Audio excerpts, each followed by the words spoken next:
দেখা যাচ্ছে স্মার্ট কৃষক ভাইয়েরা এখানে দেখি পেঁয়াজ উত্তোলন করছে, তাদের অনুভূতিটা। আমরা অনেক বেশি পরিশ্রম করছি কিন্তু পরিশ্রমের ফল পাচ্ছি না, কারণ এখানে পানি জমে গেছিল, এর জন্য পেঁয়াজ ভালো হয়নি। কিন্তু আমি দেখতে পাচ্ছি পেঁয়াজের ফলন অনেকটাই ভালো হয়েছে এই কৃষকের। কিন্তু তারপরেও আল্লাহ যা দিয়েছে আলহামদুলিল্লাহ। আল্লাহ ক্যামেরার দিকে তাকায় বলেন ইনশাআল্লাহ এই পেঁয়াজ 10,000 টাকা মন যাবে। কি হয়েছে, কি করলি এটা? কাজা খাওয়া কথা হয়ে গেল না? কেন কথা হবে না? 10,000 কৃষকের ফল, কৃষকের কষ্টের ফল। 10,000 টাকা মন পেঁয়াজ যাইতেই হবে। তাহলে সাধারণ পাবলিক কি না খায় মরবে? পেঁয়াজ কম করে খাবে। আগে যাই খাতে 10 টাকা কেজি কিনে খাইতো, এখন 50 টাকা কেজি কিনে খাবে। পেঁয়াজের বদলে 50 টাকা দিয়ে খাবে। হ্যাঁ, পেঁয়াজের বদলে কি দেখাবে? চালকদু।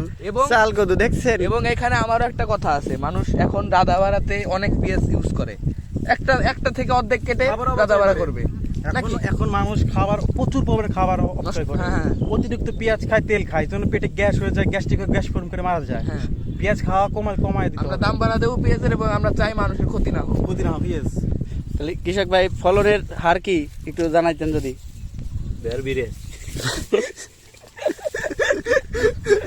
কৃষক রে শালা না, শতকরা মানে 1% জমিতে কি পরিমাণ ফসল আসতে পারে আপনার আইডিয়া এখন? একটু ক্যামেরার দিকে তাকায় বলেন। সিনেমাটিক শট নাও নাকি? 2-2.5 মন। হ্যাঁ, তা 2-2.5 মন হইতে পারে। আচ্ছা।